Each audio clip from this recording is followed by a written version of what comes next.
Hello everyone, welcome back to my channel. I hope you all are doing great. Today I woke up at 5 a.m. sharp and the first thing I did was just went outside ताकि ये मैं peaceful सा view देख पाऊँ। मुझे लगता है बारिश होने वाली है, बहुत ज़्यादा बिजली कड़क रही थी और ये देखो मेरी नींद में होने का फ़ायदा ले लिया भूत ने। उसने मुझ पे अटैक कर दिया और अब वो भूत मेरे अंदर घुस चुका है। ठीक है, आई डोंट नो मैंने ये झटका मारा क्यों था। तो सुबह सुबह उठने का ये साइड इफेक्ट होता है, आप बिल्कुल ज़ॉम्बी बन जाओगे और आप खून के प्यासे हो जाओगे। इसी तरह से मैं पूरे छत पे टहल रही हूँ ताकि मुझे कोई इंसान दिख जाए और मैं उसको मार दूँ।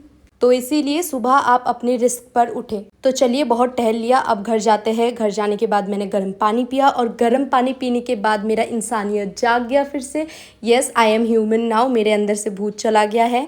And then I thought of brushing my teeth. उसके बाद मैं पढ़ने बैठ जाऊँगी। अपना आज का जो स्टडी व्लॉग होगा वो काफ़ी इंटेंसिव होने वाला है। 18 आवर्स का मैंने चैलेंज रखा है, देखते हैं पूरा होता है या नहीं। So if you are here for motivation purpose then to watch the video till the end. और साथ ही में मैं अपनी जितने भी सोर्सेज से थोड़े बहुत बताऊंगी आपको, क्योंकि आप लोग बहुत कमेंट में पूछते रहते हो, तो मैं आज आपको बताने वाली हूँ वो भी। तो यहाँ पे मैंने अपना जो फर्स्ट स्टडी स्लॉट है वो अपना हिस्ट्री से स्टार्ट किया। मॉडर्न हिस्ट्री आजकल मैं पढ़ रही हूँ, स्पेक्ट्रम, और ये बहुत जल्दी ख़त्म होने ही वाला है ऑलमोस्ट। और मुझे टाइम ज़्यादा लग गया बिकॉज मैं बहुत थोड़ा थोड़ा करके ही पढ़ रही थी।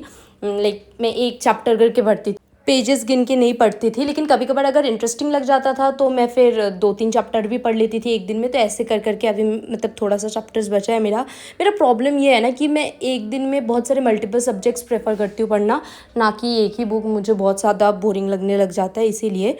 तो ये जो फर्स्ट स्टडी स्लॉट था, मैं यहाँ पे रिवीजन भी कर रही थी ओल्ड वाला, और नए जो मेरे टॉपिक्स रह रहे थे उसको भी पढ़ रही थी। लगभग 3 घंटे का सेशन हो चुका था और अब मैं आपको दिखाने वाली हूँ किस तरह से मैं रिवीजन करती हूँ। ठीक है, यहाँ पे मैंने डेलवॉय का ऐप निकाल लिया और उधर ही मैंने अपना क्वेश्चन जनरेट कर लिया। PYQ प्लस करंट अफेयर्स को इंटीग्रेट करके जो भी मैंने अभी तक मॉडर्न हिस्ट्री का पढ़ा है वही मैंने number of question I think 25 दिए थे। एंड उनको मतलब ऐसे उसको प्रॉम्प्ट दिया था कि मुझे मॉडर्न हिस्ट्री के ही क्वेश्चन चाहिए थे।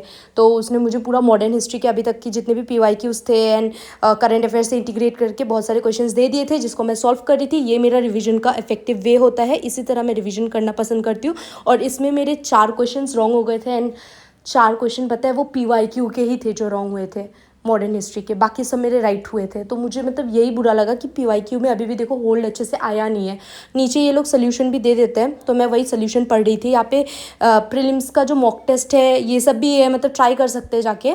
और PYQ टेस्ट भी है पूरा, मतलब एक टेस्ट फॉर्मेट में आ जाएगा, टाइमर भी लगा होता है। अभी मैं खैर ये नहीं करने वाली हूँ, मुझे बस अभी स्पेसिफिक सब्जेक्टिव वाइज वो MCQ प्रैक्टिस करने, ताकि सेक्शनल टाइप में मैं कर लूँ। यहाँ पे और भी चीज़ें हैं जैसे करंट अफेयर्स है जो मिल जाएंगे आपको, स्कीम्स अलग से मिल जाएंगे, मैप्स भी मिल जाएगा। उसके बाद अगर आपको अपना आंसर राइटिंग इवैल्यूएट कराना है तो मेंस इवैल्यूएटर भी है, हिंदी में भी अवेलेबल है, इंग्लिश में भी है। मैं आपको ये फीचर्स इसीलिए बता रही हूँ क्योंकि मुझे खुद इससे बेनिफिट्स मिला है और ज़रूरी नहीं है कि आपको ये खरीदना ही है। मैं बता रही हूँ तो इसको आप फ्रीली भी एक्सेस कर सकते हो, कुछ चीज़ें अवेलेबल है फ्री में भी, तो आप उसको भी जाके अपना UPSC जर्नी में वैल्यू एडिशन कर सकते हो। ठीक है, so link will be provided in the description box. अगर आपको खरीदना हो तो मैं मेरा रेफरल कोड भी दे दूंगी, वो है एस्पिरेंट ऑरा, वो लगाओगे तो आपको डिस्काउंट भी मिल जाएगा। सो जस्ट फॉर इन्फॉर्मेशन मैं आपको बता रही हूँ क्योंकि जिस चीज़ से मुझे बेनिफिट हुआ है मैं चाहती हूँ कि आपको भी वो मिले। आप भी एक बार ट्राई करो। एज यहाँ पे कोई प्रमोशन नहीं कर रही हूँ मैं। और यहाँ पे अभी मैं करंट अफेयर्स देख रही थी। अब करंट अफेयर्स के लिए बहुत लोग पूछते हैं, वो मैं दीपक यादव सर के करंट अफेयर्स से देखती हूँ, वो आपको यूट्यूब में मिल जाएगा, सर्च कर लेना। करंट अफेयर्स का सेशन होने के बाद मैंने अपना ब्रेकफास्ट किया जो कि उपमा बना था। And now you can see the weather, नहा के आ चुकी थी मैं और बारिश ऑलमोस्ट होने ही वाली है। मुझे काफ़ी अच्छा लगता है नेचर में पढ़ने में, तो मैं ज़्यादातर टाइम स्पेंड करती हूँ बाहर जाके, मतलब अपने छत पे ही पढ़ना मुझे पसंद है। तो ऐसे मौसम में तो मैं पढ़ती हूँ क्योंकि मोस्ट ऑफ द केसेस में क्या होता है इतने देर तक तो धूप आ ही जाता है, लेकिन यहाँ पे बादल थे तो इसीलिए 4 घंटे मैंने स्पेंड किया था यहाँ पे टू स्टडी। नाउ आज मैंने 18 आवर्स का स्टडी चैलेंज इसीलिए रखा था क्योंकि इससे पहले के दिन में मैं अपने कॉलेज गई थी, यूनिवर्सिटी में। तो वहाँ पे मैंने पूरा दिन मतलब ये सोच के ही गई थी कि मेरा दिन तो चला ही जाएगा, तो मैंने वहाँ पे चिल किया। मैंने ज़्यादा सोचा नहीं, अपने फ्रेंड्स के साथ बातें किया, खाया पिया, किया, फिर घर आई, घर आते आते 8 बज गए थे रात के। उसके बाद घर आने के बाद फिर यहाँ पे घर पे बैठ के थोड़ा सा घर वालों के साथ बातें किया, फिर सो गई। तो ऐसा था ना कि उस दिन मेरा बिल्कुल स्टडी हुआ नहीं। तो एक दिन तो बनता है ना कि एक दिन को कवर अप करने के लिए हम कर ही सकते हैं, थोड़ा सा पुश कर ही सकते हैं ना। तो वही मैंने आज सोचा कि 18 आवर्स स्टडी चैलेंज करके देखते हैं। मैंने तो पहले तो कभी किया नहीं है। इससे पता चल जाएगा ना कि मेरा कितना और ज़्यादा पोटेंशियल है, कितना मैं और ज़्यादा स्ट्रेच कर सकती हूँ। And I know that quality matters over quantity. But यहाँ पे मुझे अपने बैकलॉग्स भी कवर करने हैं, तो इसीलिए, लेकिन मैं ज़्यादा स्ट्रेच नहीं करूँगी। अगर मुझसे नहीं होगा तो मैं एकदम, क्योंकि एक टाइम के बाद सैचुरेशन पॉइंट आ जाता है और इंसान के दिमाग में कुछ घुसता भी नहीं है, तो फिर मैं ज़्यादा इसको वो नहीं करूँगी अगर मुझसे नहीं हुआ तो, ठीक है। पढ़ते पढ़ते फिर बारिश शुरू हो गई थी, तो मैंने अपने कपड़े उठा लिए और फिर घर लेके चली गई।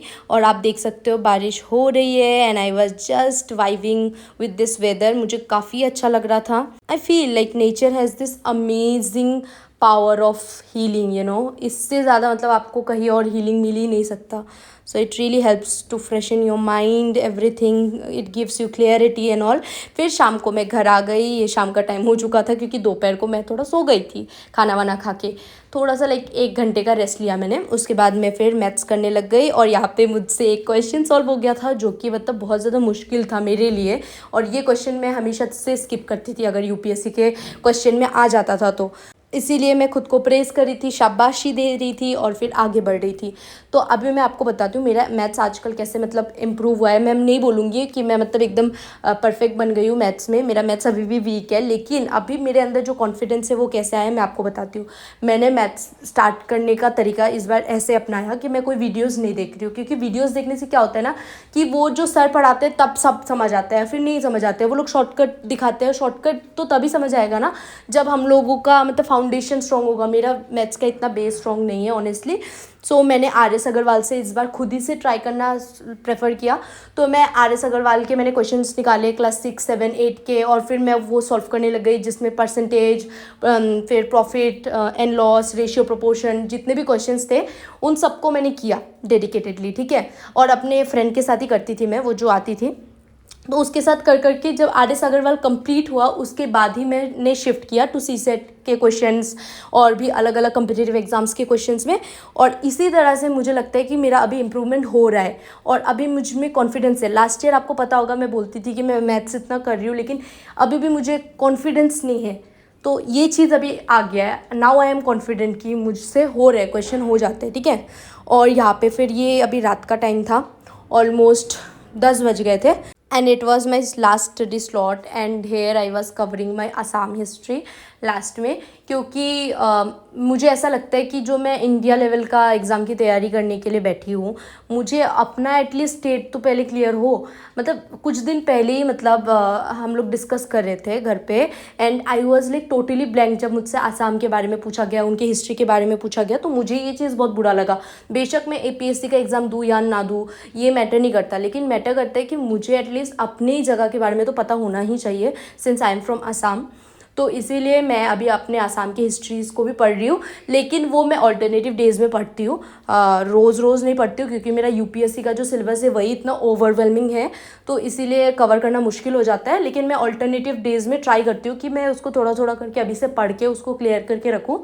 And it just for now, it is just for the purpose of learning and not for any exam as of now.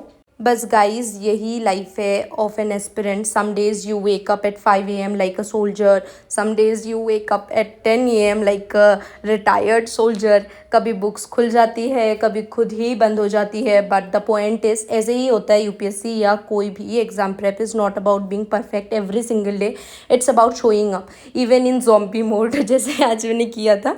So yes, that's it for today and I could only study for 15 hours maybe and not more than that I would say, but I will try some other day ये challenge, क्योंकि मैं बहुत ज़्यादा exhausted हो चुकी थी already।